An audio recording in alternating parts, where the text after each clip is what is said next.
Bismillahirrahmanirrahim. Alhamdulillah alladzi khalaqal mauta wal hayata liyabluwakum ayyukum ahsanu amala wa huwal azizul ghafur. Segala puji bagi Allah. Dialah Tuhan yang menciptakan kematian dan juga kehidupan, mati dan hidup. Tujuannya ialah untuk menguji kamu, siapakah di kalangan kamu yang paling baik, paling comel, hijau buat dia. Sesungguhnya Allah Maha Perkasa dan lagi Maha Pengampun. Wassalatu wassalamu ala Rasulina Muhammad wa ala alihi wa ashabihi ajma'in. Selawat dan juga salam ke atas junjungan Nabi kita Muhammad, keluarga serta para sahabat baginda semua. Rabbi syrah li sadri, Tuhanku lapangkan dadaku, wa yassir li amri, permudahkan segala urusanku, wahlul 'uqdatam min lisani, bukakanlah simpulan di lidahku, yafqahu qawli, semoga mereka boleh faham akan segala kata-kata dan ucapanku.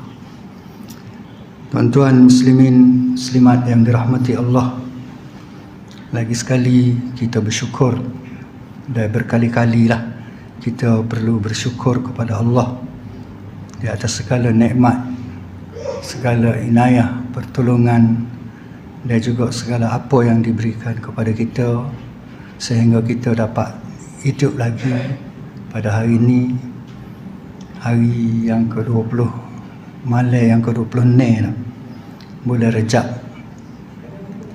Dan kita nak sapa pula ke satu peristiwa, hari memperingati peristiwa Isra' Mi'raj, merupakan satu peristiwa besar yang wajib kita percaya, wajib kita beriman.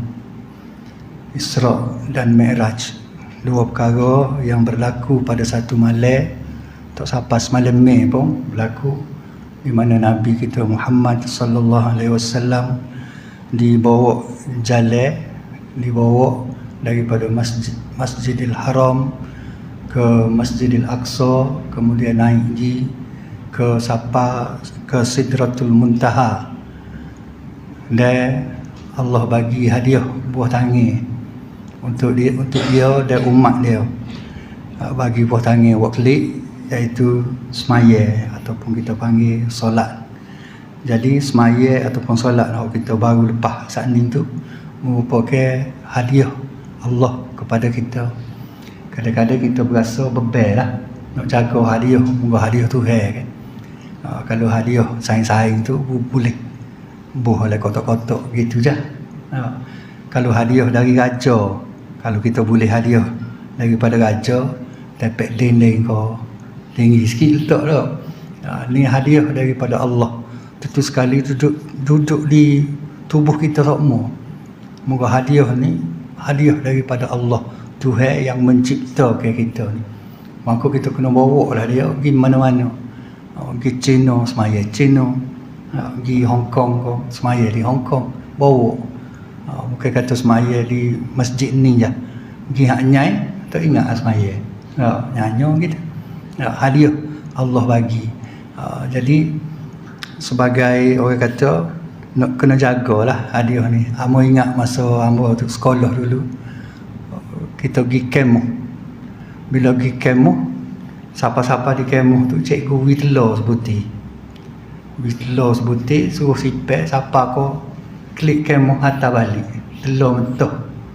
Nak boleh ikut mung lah, nak boleh poket kau nak bawa mana, tapi kena bawa semua telur tu. Jangan pecah. Bawa dekat kita, telur kita pun ada dah bawa telur dia pula. Siapa habis kemah 3 hari, hantar balik, jangan pecah telur. Maknanya tu sebagai amanah, kita kata amanah. Cikgu kita beri semasa perkemahan tu, jaga telur tu. jaga kita tidur, jaga time jaga pun jaga, time makan pun bawa telur. Berasa telur belakang, makan minum air berasa telur. Dia ingat ke telur takut pecah. Tapi ni hak Allah bagi, kita kadang-kadang buat sele-bele. Hak Tuhan bagi suruh kita jaga. Dia beri hadiah kita start daripada kita hidup ni kan sampai ke mati. Dia mati nak suruh balik. Nak suruh balik hadiah tu, takutnya kita hantar balik kepada Allah. Takutnya calas itu, calas ini hadiah dia beri tu. Ataupun karak geramak, kau berabuk, tak aja buka. Lagu mana barang itu atas dia tu buruk kau, tak aja gilak, tak aja apa. Agak-agak Tuhan nak terima kata. Ni bukan aku beri ni. Aku beri dulu comel. Tak tiba musuh balik ni tak cara ke hadiah. Mana orang yang tak cara ke hadiah orang beri ni atas dunia lagi pun tak comel dah. Tak berapa comel. Jadi itulah kata mukaddimah lah kata dia. Sebagai mukaddimah, esok malam esok lah kalau ada ustaz mari dia akan cerita malam esok lah, biasanya 26 malam esok lah. Walaupun peristiwa Isra' Mi'raj ni dia tidak berlaku, tidak ada siapa yang boleh menetapkan berlakunya pada 27 Rejab. Boleh jadi tarikh-tarikh lain, cumanya kita ambil memperingati hari peristiwa Isra' Mi'raj tu pada 27 Rejab pada setiap tahun. Jadi tuan-tuan muslimin muslimat yang dirahmati Allah, kita sambung pembacaan kitab kita ni, kitab 40 prinsip Islam yang dikarya oleh Imam Ghazali ni. Kita berhenti minggu lepas, baru minggu lepas kita berhenti di tajuknya ialah masih lagi iradat Allah, yang wajib kita percaya, wajib kita beriman bahawa Allah ni dia berlaku segala-galanya atas kehendak dia. Tak ada perkara abuk yang berlaku tidak dengan kehendak Allah. Dia jadi secara kebetulan, jadi secara gitu-gitu je, tidak dengan kehendak Allah, maka tak ada. Walaupun gapo saja lirik ke mata kita, kelip mata kita ni pun adalah dengan kehendak Allah. Kalau Allah tak suruh kita kelip, maka tak keliplah kita. Tu kita beriman dengan Allah. Dan termasuk dalam bab iradat Allah ni yang kita bincang, yang menyebabkan ramai minggu lepas kita baca, ramai orang tergelincir ataupun ramai orang tergelecoh kaki, tergelecoh akidah dia kerana duk bincang bab iradat Allah ni, iaitu cerita tentang qada dan qadar. Cerita qada dan qadar kalau salah kita bincang, salah kita percaya, maka akan boleh menyebabkan tergelecoh akidah kita. Dan Imam Ghazali kata sebabnya cerita mengenai qada qadar, cerita mengenai iradat Allah ni terlalu luas. Ilmu tentang qada qadar, ilmu tentang iradat Allah ni terlalu luas sehingga tidak tercapai oleh kita. Kita sekadar roda aja yang kita boleh tahu, yang selebihnya serah kepada Allah. Tapi orang-orang yang berani ni dia buat kajian macam-macam. Dia buat hanya melalui kajian dia berdebat, akhirnya terkelecah. Sehingga Nabi kata Imam Ghazali, dia petik satu hadis Nabi, ma dhalla qaumin ba'da huda kanu alaih illa ulul jadal. Dia kata tidak satu kaum tu akan menjadi sesat. Satu kaum tu akan menjadi sesat selepas dari marinya petunjuk, setelah dia dapat hidayah, tapi akhirnya dia sesat disebabkan oleh dia kerana mereka disibukkan oleh perdebatan, suka berdebat, suka bahas. Ngaji kita belajar ni kadang-kadang ada orang yang dia belajar ilmu untuk nak debat dengan orang, nak pergi bahas dengan orang tu, nak pergi bahas dengan orang ni. Ustaz kau royak gini, ustaz dia royak tu tak betul. Orang tak betul belaka, kita sehingga berdebat. Dan bila berdebat ni kak, untuk nak gelecoh tu banyaklah. Kadang-kadang bila tak ada hujah kak, biasa orang debat ni bila tak ada hujah dia main king. Yang main king dulu, kalau main king pala juga kak, nombor bertidur kak, lepas meja kata balik meja. Tu sebab itulah Nabi kata ramai orang satu kaum dia boleh sesat dengan sebab dia banyak berdebat.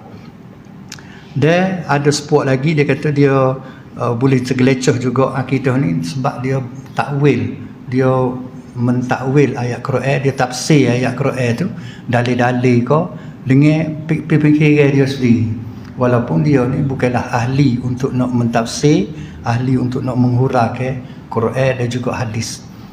Sedangkan tu apa nama Quran dan hadis ni, Quran lah terutamanya nak tidak ada orang yang boleh takwil sebenarnya kecuali Allah yang maha yang maha tahu gapo hok dia sapa kita tu.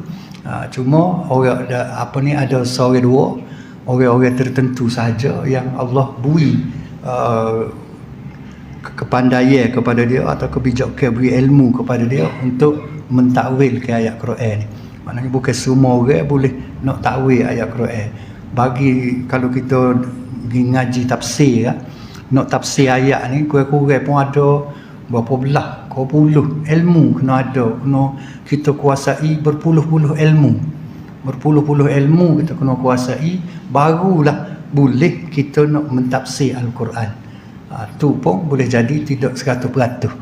Kita boleh faham Quran 100%, tidak boleh juga. Dan kalulah semua orang boleh takwil Quran ni, boleh tafsir Quran ni, tentu sekali Nabi tidak akan doa lah kepada sepupu dia iaitu Abdullah bin Abbas. Sedangkan Nabi pernah doa kepada Abdullah bin Abbas, Allahumma faqihhu fid din wa 'allimhu at-ta'wil.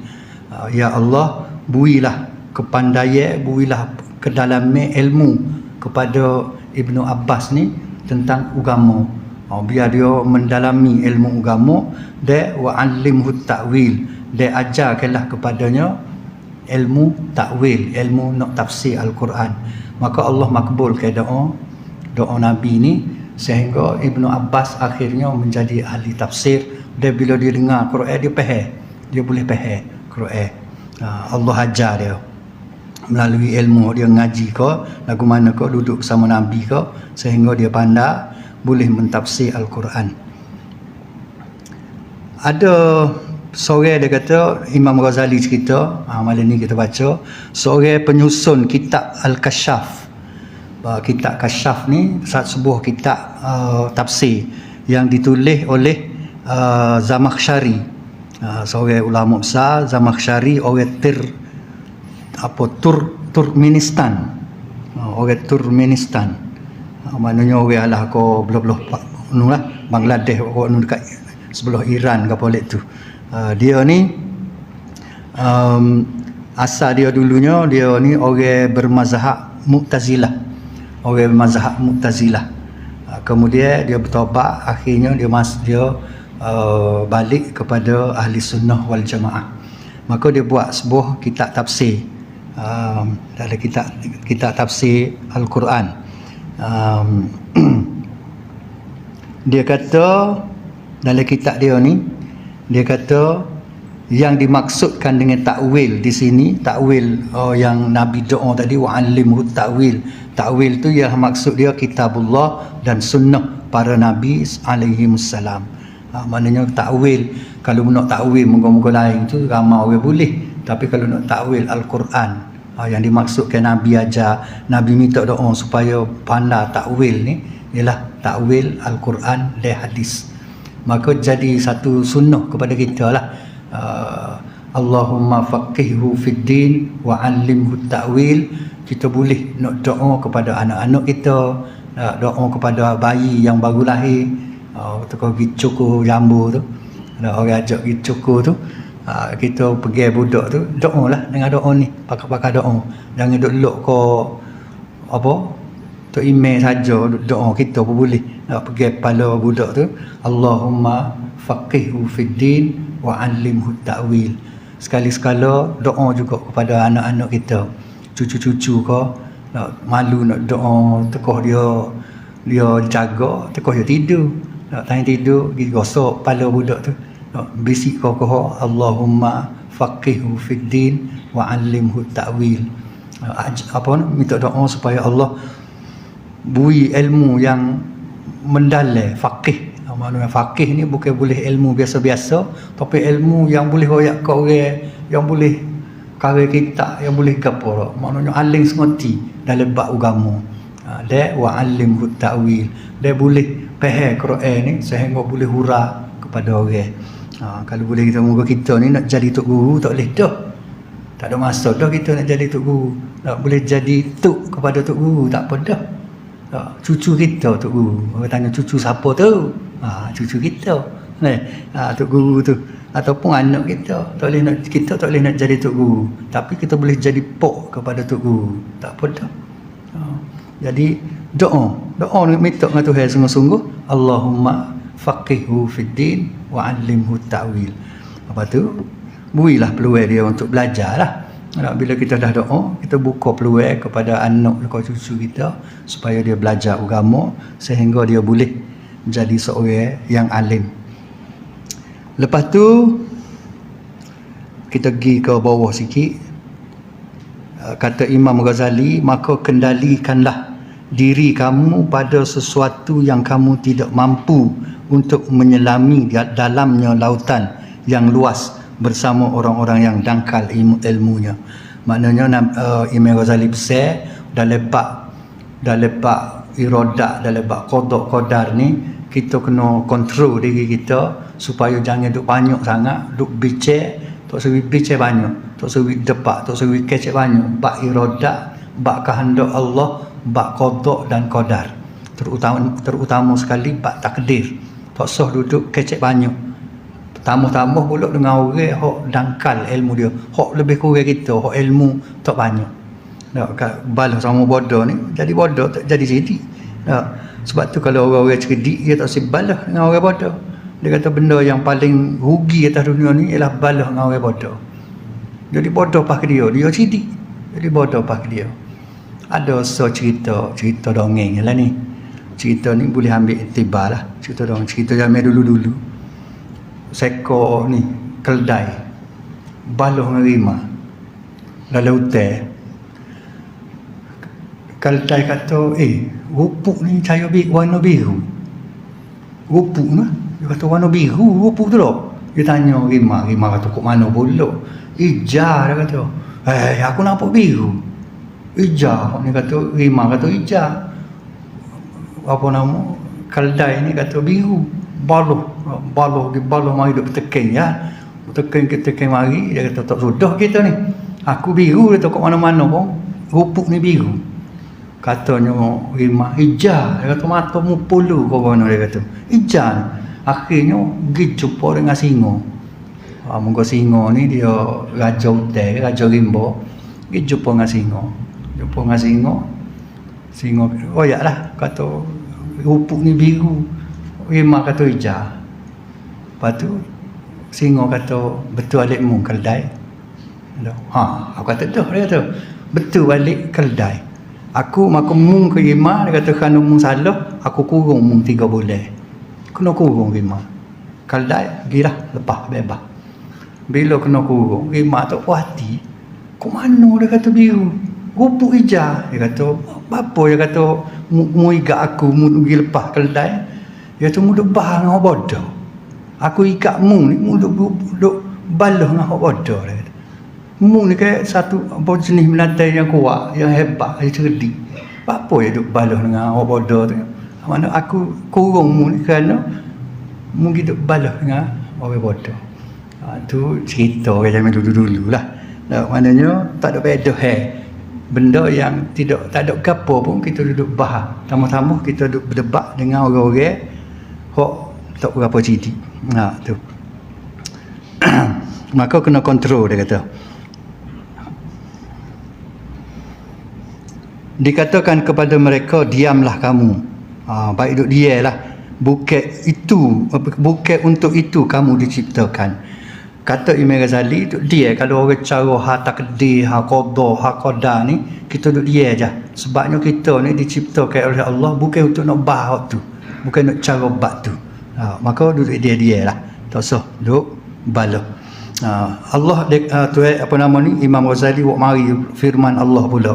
Dia kata la yus'alu amma yaf'alu wa hum yus'alun. Tuhan pun dia kata, Tuhan kata dalam satu ayat surah Al-Anbiya ayat 23, la yus'alu amma yaf'alu. Mu tak usah tanyalah tentang apa yang Allah buat.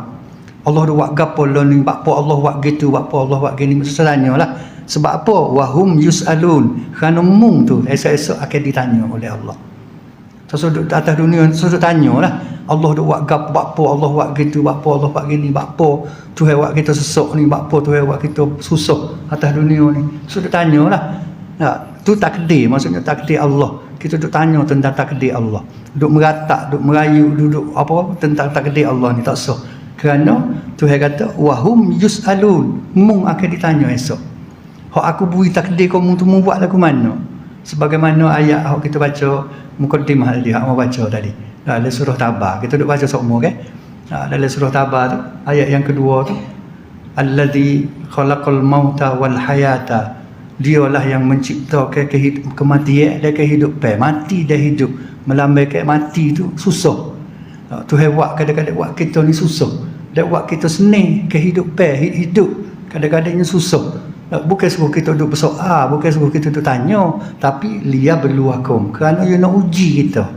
Tuhan nak uji kita setara mana ayyukum ahsanu amala. Setara mana siapa dia hak paling baik kerja buat dia. Dengan susah baik molek kedok kerja buat dia. Dengan senang molek kedok kerja buat dia. Kita kadang-kadang tanya senang molek kerja kita. Tanya susah tak boleh nak buat dengan molek. Maka tak dulu ujian. Tuhan buat susah, buat senang atas kita ni sekelip mata. Kadang-kadang pagi senang, petang susah. Kadang-kadang pagi susah, petang senang. Maka dia nak tengok setara mana kita boleh molek kedok kerja buat kita. Sama ada kerja buat atas dunia ni ataupun kerja buat untuk akhirat esok. Molek kedok semaya, time mu tak ada peti. Molek kedok semaya, time mu letih. Molek kedok semaya mu, time mu sakit. Molek kedok semaya mu, time mu sehat, time mu segar, time mu sibuk. Kadang-kadang dia sibuk semaya tak apa nak dia. Kalau dia pun main catuk-catuk gitu je, menggolor agak. Adakah lagu tu? Maka kalau lagu tu tak jaya, tak luluh kita. Tu. Jadi bukan kita nak bersoal bakpo Tuhan buat wi susah kita, bakpo Tuhan buat wi payah kita. Tapi sebab Tuhan akan tanya esok. Tekoh aku wi payah, tekoh aku wi susah kamu tu lagu mana mu? Mu jauh dengan aku, mu tak ingat dekat aku. Kau mu ni tekoh susah senang je mari cari aku. Tanya apa? Tekoh susah yang mai cari aku. Tanya senang mu raih pergi. Kau lagu mana? Jadi tu kata Imam Ghazali, dia petik ayat Quran ni, la yus'alu amma yaf'al. Tak usah tanyalah apa yang kerja Allah, tak usah tanya. Kerja Allah tak usah tanya lagu mana. Wa hum yus'alun. Mung esok mereka esok yang akan disoal dan akan ditanya. Daripada hadis tu lagi dia mari hadis. Dia kata daripada Abu Hurairah radhiyallahu anhu, dia berkata Rasulullah sallallahu alaihi wasallam keluar daripada rumah mari menemui kami. Sekali kata Rasulullah tu daripada rumah dia mari jumpa pokok kita ni. Ketika tu kita masih berselisih tentang masalah qadar, masalah takdir. Pakat duk bahas para sahabat ni pakat duk bahas masalah takdir. Maka Nabi sallallahu alaihi wasallam marah sehingga wajahnya, mukanya yang mulia itu menjadi merah. Sampai merah muka, Nabi marah. Tengok sahabat-sahabat duk bala bab takdir. Lalu Nabi kata, "Abi hadza umirtum?" Mu ni lagu ni je kau hak Tuhan suruh kamu ni tu suruh duk bala gini je kau. Tuhan suruh balas gini je kau. Aku duk suruh balas gini je kau pokmu ni. Suruh perintah aku kau ni duk balas ni. Am bihadza ursiltu ilaikum. Kau untuk balas ni je aku ni diutuskan untukmu ni. Aku mari jadi nabi ni nak suruh mu duk balas bab takdir ni je kau. Nabi tanya, "Innama halaka man kana qablikum hina tanaza'u fi hadzal amr." Banyak dah umat-umat sebelum ni punah jana habis dah hancur kerana duk balah bab lagu ni, kerana mereka ni duk balah lagu ni. Azamtu alaikum alla tatanaza'u fi. Maka aku nak menentu kamu, aku nak bertegah dengan kamu, bertilah daripada duk balah hak qadar, hak takdir ni. So duk kecap banyak suruh kepada Allah je. Tu satu larangan daripada Nabi sallallahu alaihi wasallam.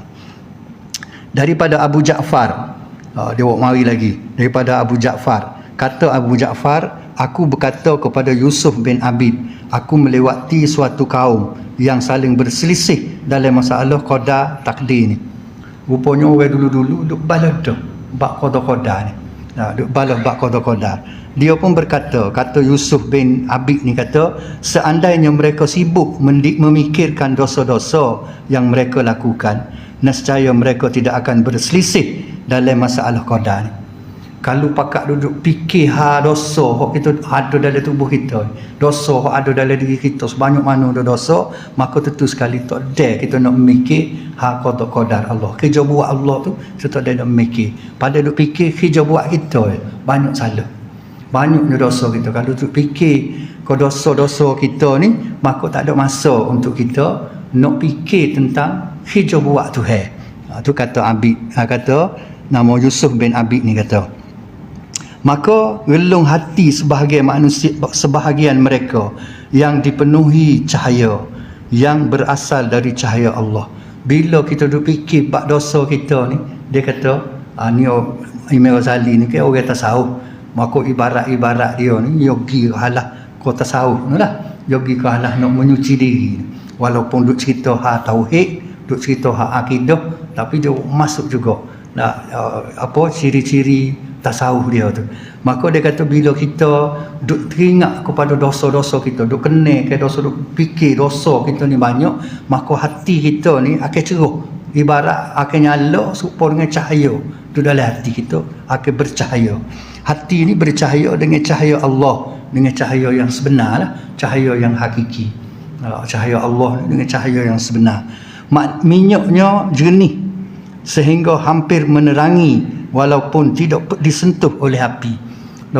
Minyak waktu bik cahaya tu bukan kalau pelita tak ada cucuh lagi. Pada dengan minyak tu pun cerah dah. Cerahnya cahaya Allah ni tak payah cucuh, minyak dia tu cerah dah. Ni ibarat orang-orang tasawuf ni. Dia kata ni nak serupa dengan satu ayat dalam surah An-Nur nurun ala nur. Nurun ala nur tu apa kita tak ingat, Allahu nurus samawati wal ard. Kalau boleh cari ayat tu, ayat dalam surah An-Nur tak silap, cerita tentang nur Allah. Cerita tentang nur Allah, cahaya Allah. Ni Imam Ghazali buat ibarat ni lebih kurang gitulah. Bukan hak Imam Ghazali, hak hak Yusuf bin Abid kata. Manusia ni bila dia duk fikir, duk kena kepada dosa dia, nak mikir dosa dia, hati dia akan jadi cerah. Tekoh buat dosa tu hati gelap. Ada dalam satu hadis manusia ni sekali dia buat maksiat, dia lawan perintah Allah, dia langgar perintah Allah, maka satu titik hitam melekat di hati dia. Dua kali buat kesalahan, dua titik. Buat pula sekali lagi, setitik pula. Titik-titik hitam. Akhirnya kalau maksiat tu, kalau benda-benda maksiat, benda jahat ni jadi perangai dah, jadi terbeak dah, maka hitam lega lah. Gelak gelemak lah hati dia. Tapi bila dia gelak gelemak gitu, dia pun kena balik akhir dosa dia. Dia fikir balik akhir dosa dia. Fikir ni bukan kata untuk bermegah-megah, tapi fikir menyesal jahatnya aku, maka cerahlah hati dia. Bila biasanya kita fikir salah kita, kesalahan kita dengan Tuhan menyebabkan kita berasa menyesal, dan kita nak berhenti, dan kita nak bertaubat. Maka tu dia kata tak ada taubat lagi, baru duk kena-kena. Hak tu dia kata minyak yang nyala, yang cerah, minyak sebelum daripada cucuh pelita tu cerah dah pada dengan minyak tu je. Tu ayat nur Allah. Maknanya hati kita ni tak ada taubat lagi. Kita mari mengenalkan dosa-dosa kita yang banyak, mari menyesal dosa-dosa banyak ni, menyebabkan hati tu cerah dah. Tak taubat lagi. Kalau taubat, lagu mana tak tahulah cerahnya. Taubat tu pun cerah dah. Tak ada nak taubat pun cerah dah. Kerana baru duk fikir banyaknya dosa aku. Tu dia orang-orang tasawuf lah ni. Dia kecek lagu ni lah orang tasawuf ni. Dia kata minyaknya jernih sehingga hampir menerangi walaupun tidak disentuh oleh api. Kemudian menyalalah cahaya itu di atas cahaya. Cahaya maka dah minyak tu cerah dah, cuh api pula dua kali cerah. Cara mudah-mudah kita nak faham. Gitulah, dua kali cerah. Kemudian berbagai penjuru alam malakut menjadi tenang di hadapan mereka. Maka bila gitu dia nak royaknya, hati kita ni akan jadi tenang, hati kita ni akan jadi senang. jiwa tenang. Okey, bila kita duk ingat ke dosa dan bila kita menyesali akan segala perbuatan salah kita, maka bila kita dah taubat, hati kita ni akan jadi rasa senang. Selagi ada dendam kesumak, ada benda jahat dalam tubuh, dalam hati kita ni, maka kita tak akan senang. Orang ni kalau dia deki kat orang, selagi tak hilang rasa deki tu, tidur tak cenderung pejam mata nampak ke orang yang kita deki tu. Ia lagu tu. Sekali kita buat jahat, kita curi barang orang, tak tenang. Orang curi tu bukan senang hidup dia. Bunyi kelekeh sikit, polis tu. Polis lah tu. Cerita ke apa, Tiko Abdul ke apa nama. Kok dia keberadik, dia curi tu. Kok cerita ke apa dia tu. Bunyi kelekeh, poster mari, dia ingat polis. Nusuk buah hati. Tak tenang. Dia tak tenang. Bila kita buat jahat, kita tak akan tenang. Jadi bila kita dah menyesal, kita apa, mari rasa tenang. Jadi Tuhan apa nama ni gimana? Kemudian berbagai penjuru alam malakut menjadi tenang di hadapan mereka dengan cahaya Tuhannya. Lalu mereka pun memahami segala urusan sebagaimana adanya. Maknanya maka demo tu bila hati dah tenang, maka tak cara dah lah Allah nak buat gapo pun reda belaka dah. Allah nak bagi senang ke dia, Allah nak bagi susah ke dia, dia akan reda segala-galanya. Tak cara dah kepada takdir. Tak tidak duduk bahas dah pak takdir tadi. Tu ibarat orang tasawuf. Habis itu. Mana kesimpulannya tak usah bicara ke, tak usah duduk bersoal banyak bab takdir ni. Lagi kita duduk bersoal banyak bab takdir ni boleh jadi punah akidah kita. Okey Tuhan tak saya kita okey macam-macam lah. Jadi boleh tergelincir akidah kita.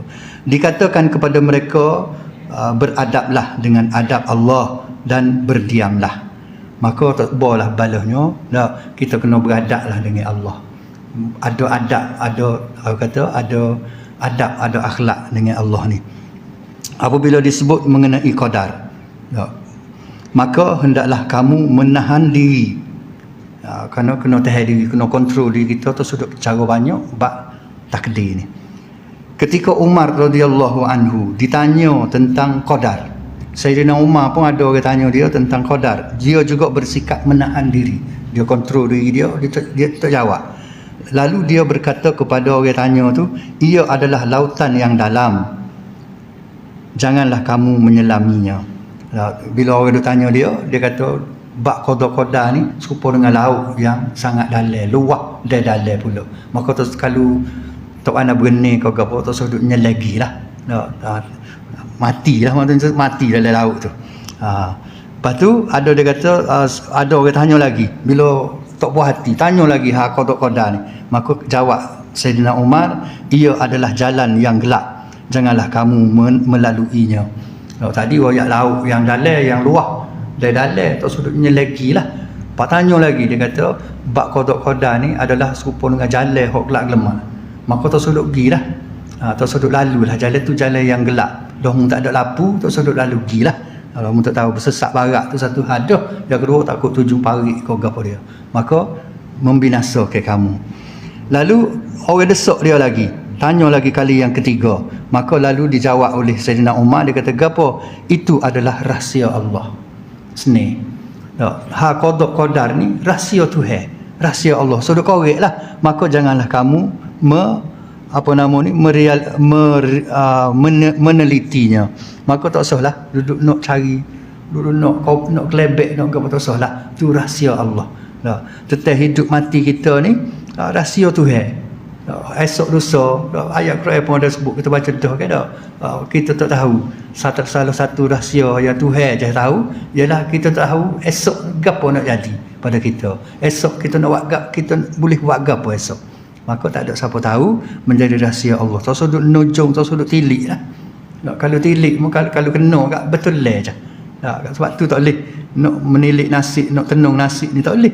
Sebab kita duduk kelebek cari rahsia Tuhan. Hebat mana kita ni nak pergi korek rahsia Allah.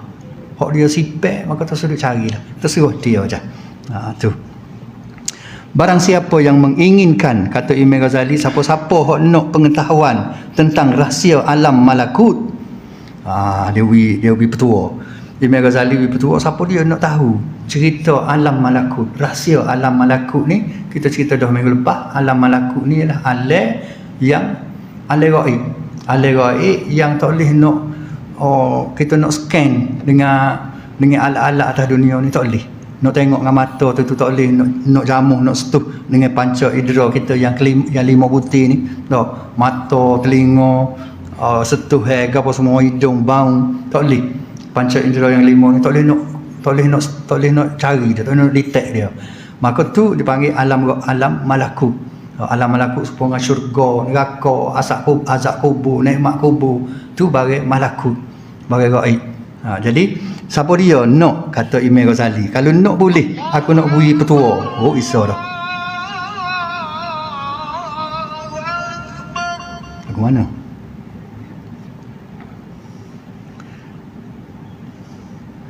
Aku boleh beri, dia kata, kalau nak lagu mana nak mengetahui alam malakut.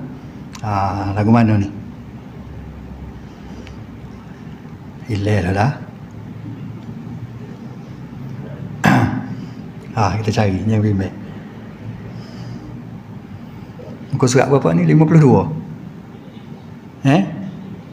53.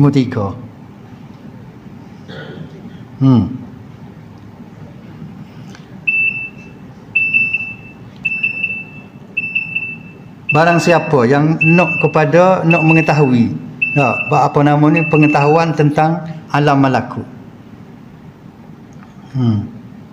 rahsia alam malakut, maka lagu mana kena buat, kata Imam Ghazali, hendaklah dia menetap di pintu orang-orang yang soleh itu dengan cinta. Maknanya kalau nak tahu tentang alam malakut, rahsia alam malakut ni, mu kena pergi duduk depan muka pintu tok guru. Pergi duduk tu dengan rasa cinta, kasih sayang kepada tok guru. Maknanya suruh kita mari jumpa tok guru, ngaji, nak belajar dengan ikhlas. Tu satu syarat dia, kata Imam Ghazali. Kita duk buat ni betul dah ni. Nak cokong hangur pakat duduk depan tok guru ni. Yalah dah ni. Tiap-tiap malam kita duk ngadak ustaz-ustaz ni. Yalah ni. Tak puas, tak jemu, tak gapo ni. Ustaz sedak kau, ustaz tak sedak kau, ustaz comel, ustaz uduh kau, ustaz tua kau. Dengar semua kita. Yalah ni mai menetap di pintu orang-orang alim. Orang alim. Orang yang soleh. Terutamanya orang yang soleh, orang baik. Keikhlasan, cinta, keikhlasan, kejujuran. Dan berpaling daripada musuh-musuh mereka. Maknanya kita jauhkan diri daripada musuh-musuh orang alim, musuh-musuh orang baik. Maknanya setan-setan dan pokok jahat-jahat itulah. Kita lari daripada mereka tu, mari duduk depan muka pintu orang-orang soleh, orang-orang yang soleh. Tu satu.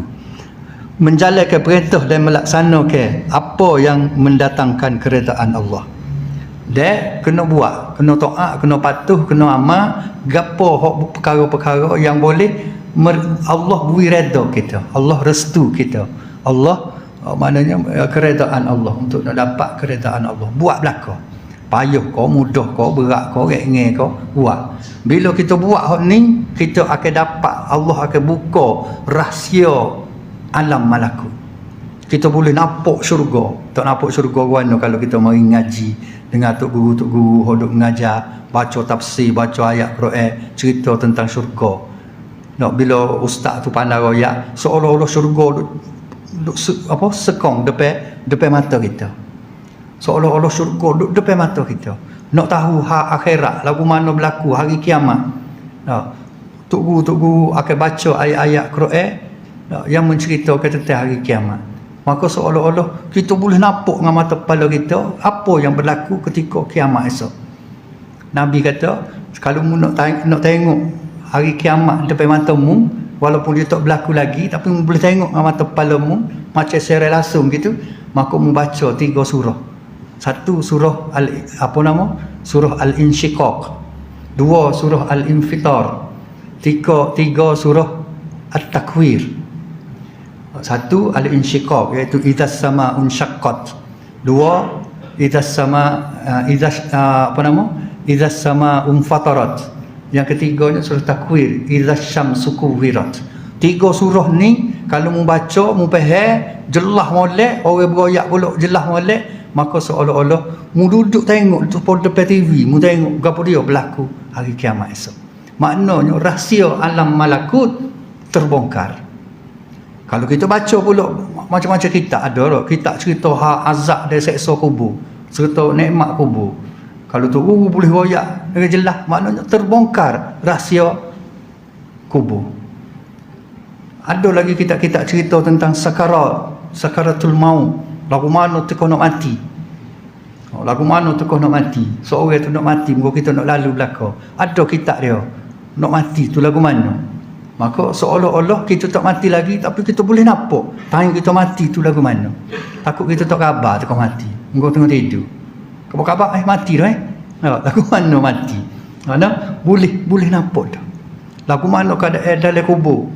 Siapa dia mari dulu, muka dulu, kau nakir dulu mari pula lagu mana, dalam bentuk mana. Lagu mana kita duduk di alam barzah. Ya Allah, kau tak boleh balik sini. Orang hok pergi di alam barzah, roh dia duduk di alam barzah, boleh ke dok klik mai kok ni. Orang mati dengar ke dok kita duk kecek buah depan dia. Kita boleh tahu dalam ayat Quran ada sebut orang mati dia dengar ke dok kita kecek dengan dia. Ada sebut. Makna tu alam malakut. Rahsia alam malakut. Sebab itulah Imam Ghazali kata, mu nak tahu rahsia-rahsia ni, mari duduk muka pintu orang-orang alim, orang-orang soleh. Baru mu tahu. Kalau mu mai duduk kedai kopi, depan TV, maka mu tak jumpa alam malakut ni, tak jumpa. Aku duduk jumpa alai lara, alai karu. Kalau kita duduk mai, duduk jajak siap kedai kopi. Maka nak tahu alam malakut, mari sini. Mari di muka pintu orang-orang soleh. Kalau boleh pergi rumah dia, boleh ngaji di pondok dia, lagilah untuk nak tahu rahsia alam malakut. Di samping tu pula, maka mu kena cari keredaan Allah. Allah buatlah gapo Allah suruh buat supaya dia suka kita, dia kenal kita. Baru dia buka rahsia tu, dia percaya kita. Allah redha kita, maka rahsia, segala rahsia alam malakut Allah akan bagi kita. Jadi tu, kalau nak tengok jin, cari Tok Romo. Nak tengok jin mana? Jin apri, jin. Nak tengok segala jin. Kalau nak tengok ulu balai Hanume, nak cari Tok Dalai Waya Kulit. Baru tahu Hanume kerah putihnya, Hanume ikan duyung, Hanume dia, Hanume ikan. Kena cari pok tu. Tapi kalau nak cari rahsia alam malakut, maka kena cari orang-orang alim, duduk di muka pintu dia, dengar dia mengajar, serta dengan taat patuh kepada segala perintah Allah. Jadi kita berhenti setakat tu dulu. InsyaAllah 2 minggu lagi, panjang umur, moga rezeki, sihat tubuh badan, kita boleh mari pula insyaAllah kita sambung cerita tentang iradat dan qada-qadar ni. Jadi aku rasa cukup setakat tu. Aku qauli hadza, astaghfirullah li wa lakum. Wassalamualaikum warahmatullahi wabarakatuh.